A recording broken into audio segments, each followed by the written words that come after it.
Hello everyone, welcome to the lecture of cerebellum. So this is the final lecture in the neuroanatomy series, because if you talk about the neuroanatomical structures, we have covered the frontal lobe, temporal lobe has been covered, occipital lobe has been covered, parietal lobe has been covered, all with the relevant lobe function tests also. We have covered basal ganglia, limbic system, thalamus, hypothalamus,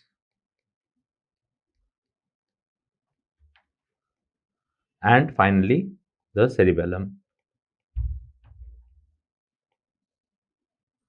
So all the neuroanatomical structures that are required for exams and also that are relevant in our clinical practice and also which are very useful uh, to understand the neurobiology of different psychiatric disorders or neurological disorders, we have covered them in great details.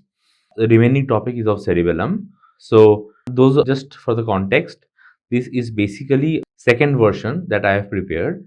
In the first version, I felt that I wanted to convey some important points regarding the neurogenetical aspects of cerebellum, the how gets differentiated, and how cerebellum is formed, and neurodevelopmentally the role of cerebellum in various psychiatric disorders, especially autism spectrum disorder, for which it is now being thoroughly examined, as well as we know that it causes dysmetria, right? But there is also something called thought dysmetria. So the role of cerebellum has been increasing day by day. So I have decided that in this one I will be focusing less on the anatomical part, because the anatomical in the exams when question come, usually suppose if I look at it from an exam point of view, then for a 10 marks question, too much of anatomy will basically take up a lot of time. So we will keep the anatomy part pretty crisp and short, and we will focus more on the functional connectivity. But the focus of this particular module will be on the newer development of cerebellum. Okay, so let's get started. And this is Dr. Shagnik Mukherjee recording cerebellum for cerebellum, that is conceptual psychiatry. So without further ado, let's get into it. Okay, so first of all, with the introduction, we have with us the cerebellum is the largest part of the hindbrain and is the second largest part of the brain as a whole.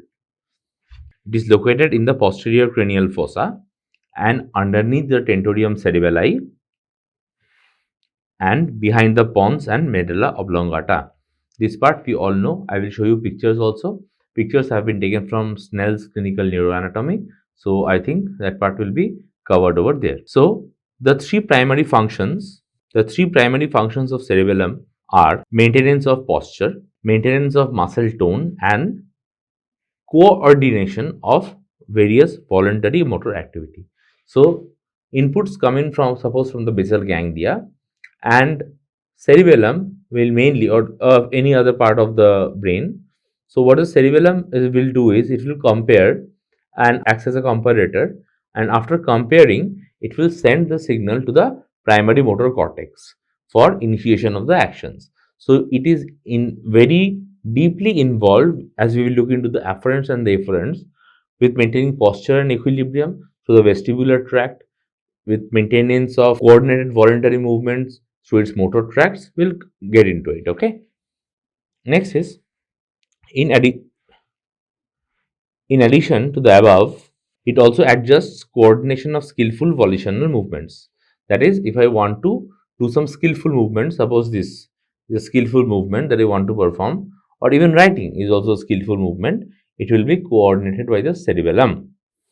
And this is achieved through, as I said, somatic sensory information, that is proprioception from the muscles and the joints, which are ascending and they come as afferents to the cerebellum. And then therefore Sherrington couple of names are important in cerebellum, so you must remember the names. So Sherrington, he called cerebellum as the head ganglion of the proprioceptive system.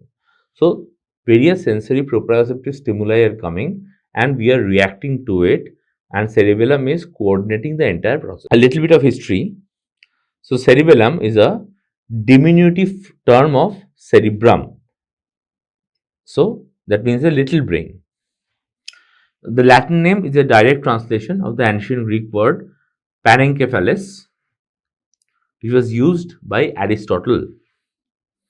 And he is the first known writer, Aristotle is the first known writer to describe the structure.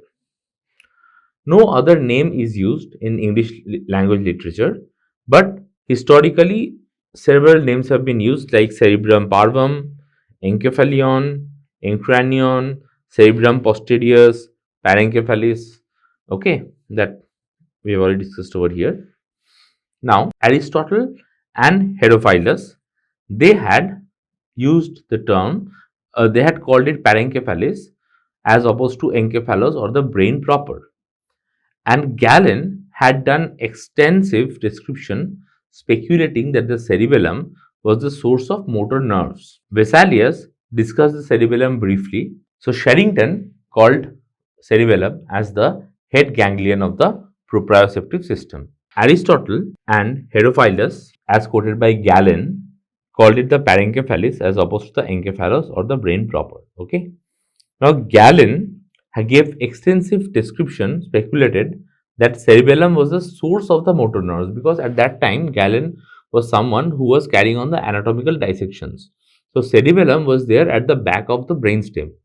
So as a result of which, since he couldn't properly delineate the brainstem and the cerebellum, he thought that the motor nerves were actually originating from the cerebellum. Okay.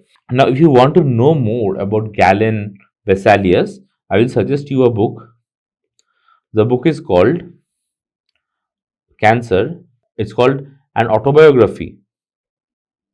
An Autobiography of Cancer, Emperor of All Maladies. Okay. It is written by Dr. Siddhartha Mukherjee. And he has also written, he is a very distinguished doctor. He has also written several other books. You can check. I think one book of his is called Genes, which is a very famous book, and he writes in a very engaging fashion. And in this book, particularly Emperor of All Maladies, he has very nicely talked about Galen and Vesalius, how they carried the initial anatomical dissections, moving on to while treating cancers or tumors. So anyways, Vesalius discussed the cerebellum briefly. He pointed out that Galen's descriptions were in error, probably because he guessed that Galen had carried out his dissection on the brain of an ox and not on the human cerebellum. Was what Vesalius had thought. Vesalius had disproved many of Galen's theories, but then history, we can never get rid of it, because history is something that teaches us and we learn from our mistakes, right? And the anatomy was more thoroughly talked about by Thomas Willis. Thomas Willis talked about it in details. Then Malacarne, he was the first one who published his work entirely on cerebellum. Then we have Luigi Rolando, and he established the key findings that damage to the cerebellum can cause motor disturbances. Then we have Pierre Florence. He said that in the first half of the 19th century, he carried out detailed experimental work, and he found that if the cerebellar damage is caused, then it causes a loss of coordination. Person can move, but there is loss of coordination. That's all you need to remember. No need to remember all the names. Just please remember that Sherrington called cerebellum as the head ganglion of the proprioceptive system, and that Malacarne was the first one who devoted all his work to cerebellum. And Pierre Florence, he did a decerebellar, like there are decerebral studies, he carried out decerebellar studies. Okay. Now, if you look over here, we have the three peduncles: the inferior peduncles, the middle peduncle and the superior cerebellar peduncle, right? So this is the superior cerebellar peduncle, this is the middle cerebellar peduncle, and this is the inferior cerebellar peduncle. By this, the cerebellum is attached to the brainstem. Of our importance is basically the olive, because we will be talking about the olivary pathway. So please remember that olive and pyramid, these are nothing but elevations in the brainstem containing certain nucleus, especially the olivary nucleus. Okay, containing the olivary nucleus. Right. Next, we have the cross section. So over here, as we can see that this is the fourth ventricle, and the roof of the fourth ventricle is over here, and the cerebellum is resting, and we have the pons and the medulla oblongata in front. Okay, and these are the horizontal fissure. These are the deep fissures of the cerebellum. We will go into them, and we will they are called the folia or the arbor vitae. We will look into it when we will discuss the gross anatomy of cerebellum. Again, I said we are not anatomists, so we won't focus too much on the anatomy part. Just remember the basics. So again, these are the superior, from the superior surface. If you look into the cerebellum, and this is the superior view, and this is the inferior view. So we have something called the fissura prima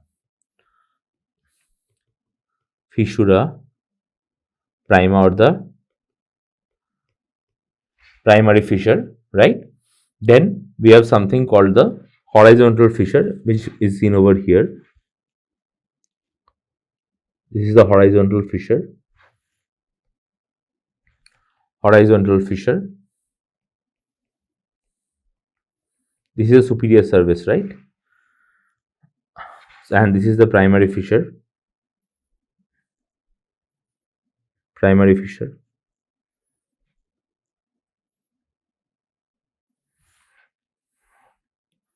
Primary fissure is there. Then we are having the horizontal fissure.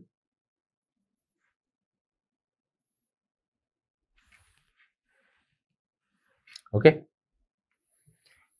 and this is dividing the cerebellum into this part is the anterior lobe, and then we have the middle lobe or the posterior lobe, and then we'll come into the lower part later. Okay, now there is a vermis, as you can see over here, midline structure, or also called worm-like. Vermis means worm. So we have a worm-like structure called vermis. Narrow median worm-like structure called vermis, and the ridge-like superior vermis. As you can see, this is the superior vermis, and it is ridge-like. It is continuous on either side with the superior surface of the cerebellar hemisphere. Here you can see that on the either side, it smoothly becomes continuous with both sides of the cerebellar hemisphere, while the inferior vermis is very clearly demarcated from the hemisphere in the floor of vallicular cerebelli. So you can see that there is a deep ridge. The upper ridge is there. There is an upper ridge, and the inferior aspect of it, if we just fold it, if we just look in the underneath of it, we will find that it is very clearly demarcated, and there is a deep groove over there, and it is separated from, demarcating both the hemispheres in the floor of the vallicular cerebelli. So again, this is the superior part of the ridge. Now coming to the surfaces, as I said, this is a superior surface. Again, we won't go into too much anatomy. Superior surface, and it is convex in shape with two cerebellar hemispheres, and we have the inferior surface, which has a deep median notch called the vallicula, and this is separating the two lobes of the cerebellum. Okay, and the floor of the vallicula is formed by the inferior vermis. So we have the deep inferior notch called vallicula, and it contains the inferior vermis. So notches, obviously, as you can see over here, that we have a anterior cerebellar notch. This is the anterior cerebellar notch, and this is the posterior cerebellar notch. The gross anatomy we are looking: superior surface, inferior surface. Okay, notches, we have talked about the anterior notch and the posterior notch. So this is nothing but the names, that is as we can see very clearly over here, that this is the fissura prima once again, and I talked about the horizontal this one. So we have the horizontal fissure. It is the most conspicuous, and runs along the lateral and posterior margin of the cerebellum. As you can have seen, it runs along the lateral and the posterior margin of the cerebellum, and it marks the junction between the superior and the inferior surface. So, superior and inferior surface is separated by, so as you can see over here, this is the superior surface, this is the inferior surface, and this is the horizontal fissure marking demarcation between the superior and the inferior cerebellar hemisphere. It runs posteriorly and laterally. And we also have the posterolateral fissure. It lies on the inferior surface of the cerebellum, and it separates the flocculonodular lobe from the rest of the cerebellum. So if we look at the inferior view, then we will see that this is the floccule and this is the nodule. So this in posterolateral fissure, which we will see when we will see the sagittal section, there we can find the posterolateral fissure, which is dividing the flocculonodular lobe from the rest of the cerebellum. And we have the fissura prima, and we have seen it, the primary V-shaped fissure, which on the superior surface, and it was cutting the vermis at the junction of the anterior 2/3 and posterior 1/3.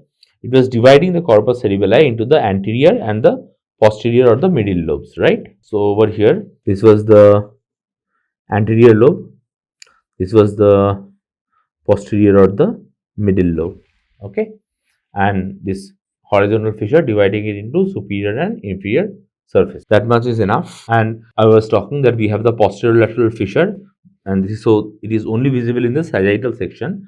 This is the sagittal section. So the anterior lobe is over here divided by the fissura prima, and then we have the posterior lobe, and this is the flocculonodular lobe, which is separated by this posterolateral fissure. Okay, now we have already talked about it, anterior lobe, middle lobe. Okay, so here is what we need to know. Now those who can remember this or want to remember this can, if you can properly remember it and write it in the exam, then fine. If not, then also no issues. So the anterior lobe is there, and it is the subdivision of the vermis. There is a lingula, central lobule, cumen, and we have, these are the lateral projections. So the lingula has got no lateral projections, while the central lobe has the ala, culmen has the quadrangular lobe. So if you look into this picture, you can see that this is the lingula, which doesn't have any sidewise extension. Central lobule contain as the ala, the culmen as a quadrangular lobe. Okay, and then we have the declive as the lobular simplex. So in the posterior lobe, we have the declive as a lobular simplex. Some literature thinks that declive, that is the part of the vermis, and the lobular simplex in the anterior lobe. Some literature says that it is in the posterior part. What are the other? We have over here folium, which is continuing as the superior semilunar lobe. Then we have the tuber, this is the folium tuber, which is continuing as the inferior semilunar lobule. Then we have the pyramid, FTP, I remember like this, FTP, pyramid, which is continuous as the biventral lobule.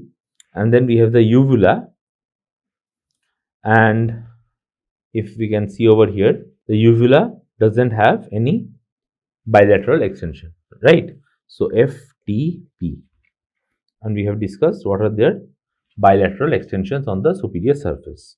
And the flocculonodular lobe, it is continuous with the flocculus. The nodule is there on the inferior surface of the vermis. It is continuous with the flocculus. That is, from there the name comes as a flocculonodular lobe. If you are able to remember this, then very good.